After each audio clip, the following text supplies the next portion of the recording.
Okay, आज चाहिँ धेरै छैन, एकछिन मात्रै छ। मैले चाहिँ पछि एउटा म्याथमेटिकल डेरिभेसनको लागि चाहिँ टाइम नहुने भनेर त्यो चाहिँ राखेको छैन। अलिअलि छ त्यो म्याथमेटिकल डेरिभेसन भन्दा अगाडिको।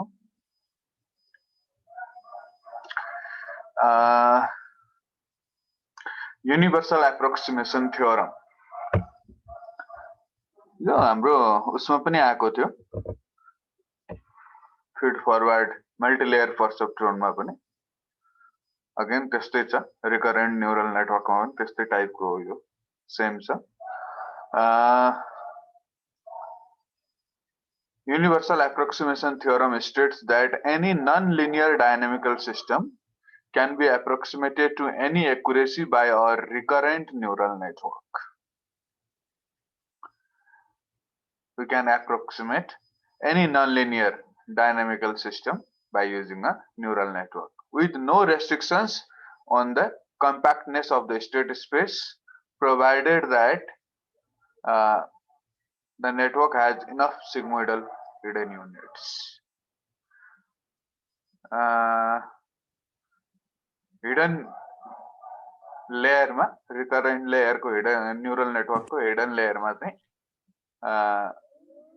enough number of neurons हरु हुनु पर्यो। sigmoidal units भनेको neurons हरु हुनु पर्यो भन्न खोजेको। त्यो भयो भने we can approximate any non-linear dynamic system using recurrent neural network. यो theoremले चाहिँ भन्न खोजेको त्यही नै हो। This means the hidden neurons of RNN must be equipped with sigmoidal activation functions as given below. अब यसको sigmoidal units भनेकै त्यो hidden neurons हरुको चाहिँ मा चाहिँ sigmoid activation function हुनुपर्छ भनेको, sigmoidal activation function हुनुपर्छ भनेको। That means हाम्रो जुन activation function छ either this or this हुनु पर्यो। This is the hyperbolic tanh hyperbolic tangent activation function. Form different भयो भने उताको भन्दा हामीले different form मा लेख्यौ भने this is the hyperbolic tangent activation function and this is the logistic activation function. Both are sigmoidal functions हैन। यिनीहरु hidden layer को neuron मा यो दुईटा sigmoid function र enough number of neurons hidden layer भन्ने हुने हो भने we can approximate any non-linear dynamical system. That is the statement, theorem statement. Okay, controllability and observability.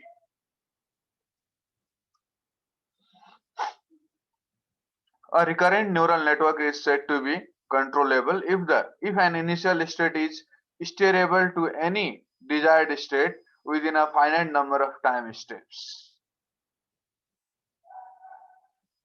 अब हाम्रो चाहिँ कुनै एउटा इनिशियल स्टेटबाट कुनै डिजायर्ड स्टेटमा हामी सिस्टमलाई पुर्याउन सक्छौं within the finite number of time steps भने then that recurrent neural network or that system is called controllable.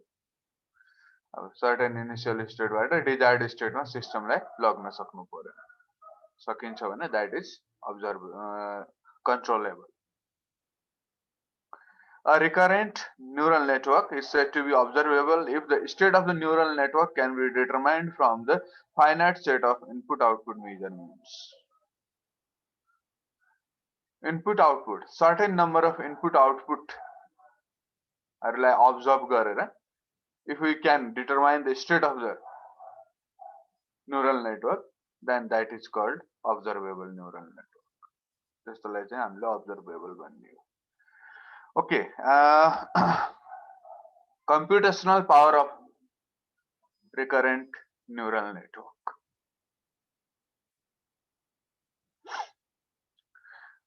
Computational power of recurrent neural network is based on following theorem.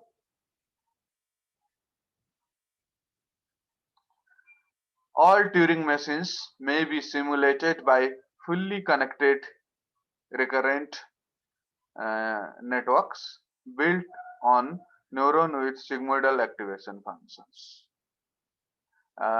This is the theorem given by Siegelman and Sontag in 1991. Computational power of recurrent neural network depends upon this theorem.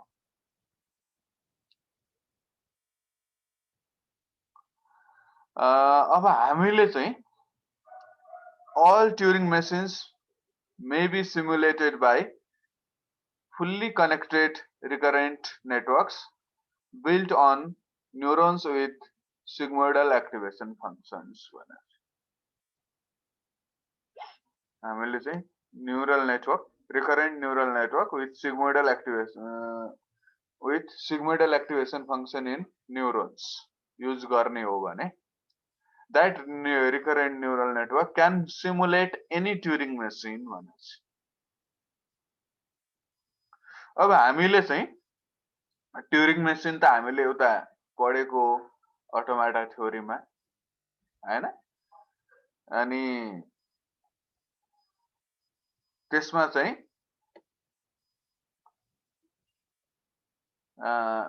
Turing machine अहिले पनि खासमा भन्ने हो भने Turing machine जतिको powerful computer बन्न सकेको छैन.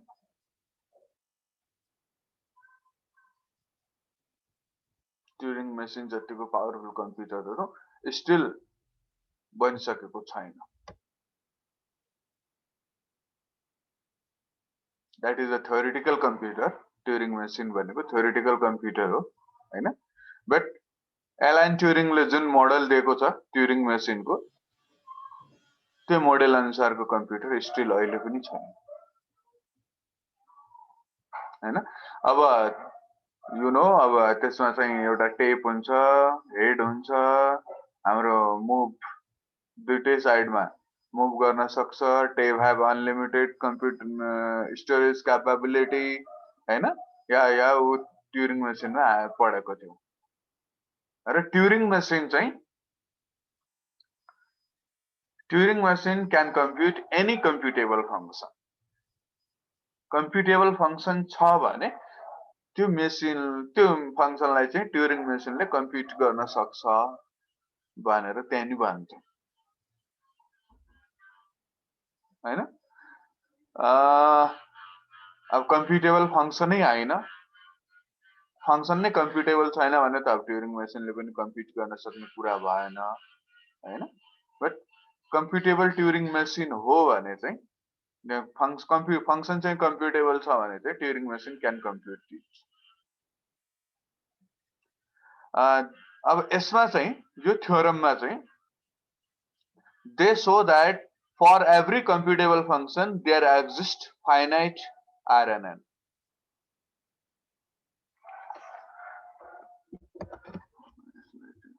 finite RNN recurrent neural network that can compute it. They do this by showing that it is possible to use RNN to explicitly simulate a push-down automata with 2 stacks. तिनीहरूले show गरेको कुरा यो हो. For every computable function, there exists finite RNN, finite recurrent neural network that can compute it. यो कुरा show गर्नको लागि तिनीहरूले के गर्यो त भन्दाखेरि recurrent neural network लाई युज गरेर push down automata with 2 stacks simulate गरे. recurrent neural network use गरेर push down automata with 2 stacks. तिनीहरूले ट्युरिङ मेसिनलाई सिमुलेट गरेका छैनन् कि push down automata with 2 stacks simulate गरेको थियो हैन. अनि त्यसपछि another statement चाहिँ के छ भनेपछि there is another model that's this is another model that is computationally equivalent to Turing machine. अब हामीले theory of computation मा automata theory मा यो theorem पनि छ. Turing machine is equivalent to push down automata with 2 stacks. Normally हामीले जुन push down automata पढाएको थियौं theory of computation मा त्यो push down automata चाहिँ single stack बाटै पढ्छौं हामीले normally हैन. अनि but single stack मात्र युज गर्ने हो भने त्यो चाहिँ त्यति धेरै computationally powerful हुँदैन Turing machine जति. But मैले अगेन भने there is a theorem हैन that so that that states that Turing machine is equivalent to push down automata with 2 stacks.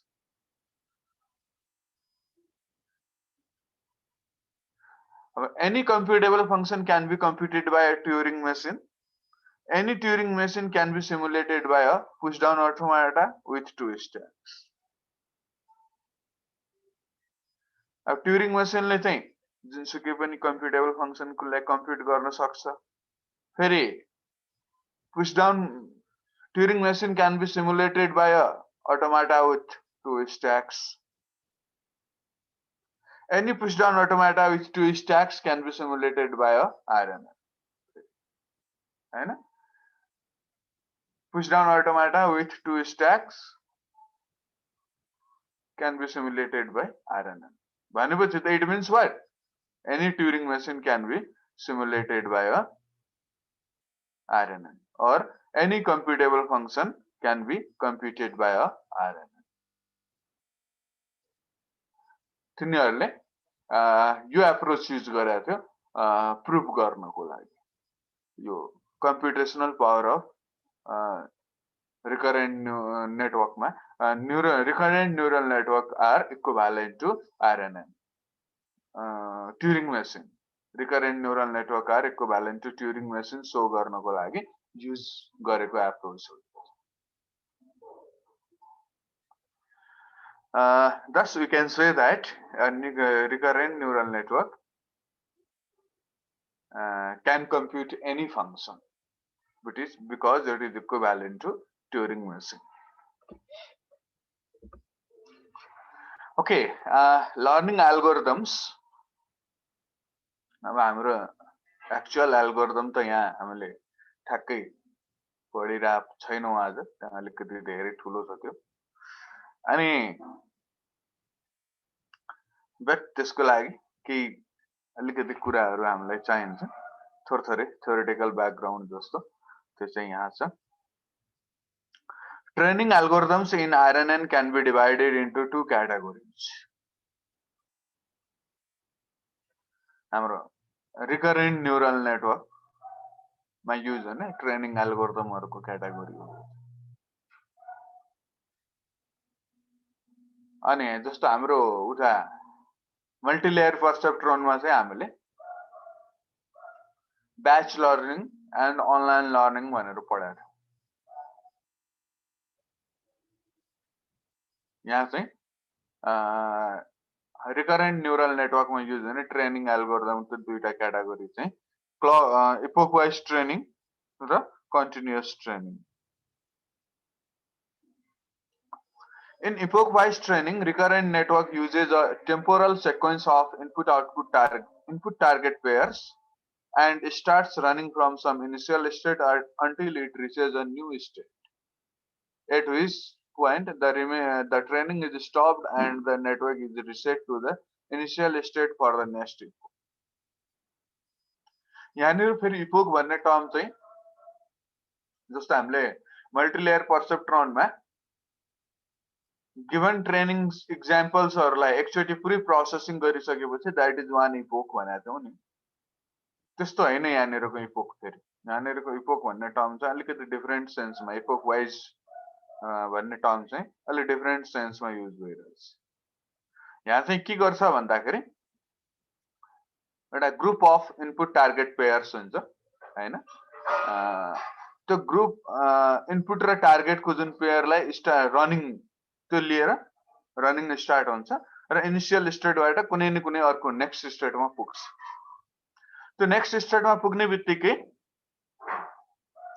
अनि ट्रेनिङ स्टप भएर अगेन इनिशियल स्टेटमा जान्छ। फेरि इनिशियल स्टेटमा लैजान्छौँ हामीले, रिसेट गर्छ त्यसलाई एकचोटि रिसेट गरेर फेरि अगेन ट्रेनिङ हुन्छ। इनिशियल स्टेट सर्टेन एकचोटि ट्रेनिङ हुन्छ, नेक्स्ट स्टेटमा पुग्ने बित्तिकै अगेन रिसेट भएर फेरि ट्रेनिङ हुन्छ।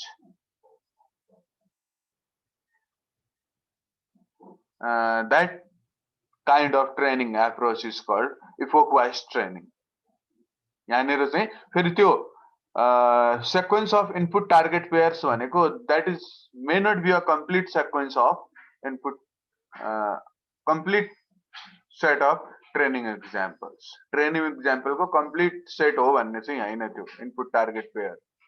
certain set लिन्छौँ, ट्रेनिङ गर्छौँ, एउटा नेक्स्ट स्टेटमा पुगेपछि अगेन रिसेट गर्छौँ।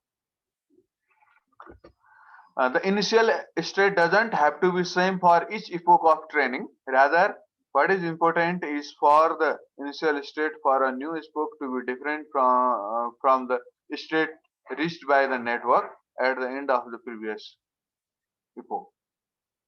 यहाँनिर चाहिँ अब हामीले इनिशियल स्टेट सधैँ सेम हुनुपर्छ भन्ने छैन। यहाँ चाहिँ जस्तो रिसेट गरेर इनिशियल स्टेटमा त लग्नु पर्छ भन्यौँ हामीले हैन, बट जो initial state can be different initial state हुन सक्छ। इनिशियल स्टेट सधैँ एउटै हो भन्ने हुँदैन, हुनुपर्छ भन्ने छैन। Initial state can be different. अब यहाँनिर चाहिँ एक्चुअली डिफरेन्ट भएकै राम्रो मान्छ, सेम इनिशियल स्टेट हुनुभन्दा पनि इनिशियल स्टेट चाहिँ रिसेट गर्दाखेरि डिफरेन्ट आइदियो भनेपछि त्यो राम्रो मान्छ। Because if you want to simulate automata using recurrent neural network हैन, त्यसमा चाहिँ अब हामीले अटोमाटामा हामीले हेर्ने हो भने there can be more than one initial state, more than one initial state हुन सक्छ हैन। More than one initial state हुन सक्ने भएको हुनाले अब एकचोटिमा एउटा इनिशियल स्टेट आयो, अर्को चोटिमा अर्कै इनिशियल स्टेट आयो भने बल्ल त्यो अटोमाटाको सबै स्टेट्सहरुमा पुग्न सकिन्छ। त्यो बिहेभियर एचिभ गर्नको लागि, त्यस्तो टाइपको बिहेभियर हामीले एचिभ गर्नु छ भने epoch wise training is good to use.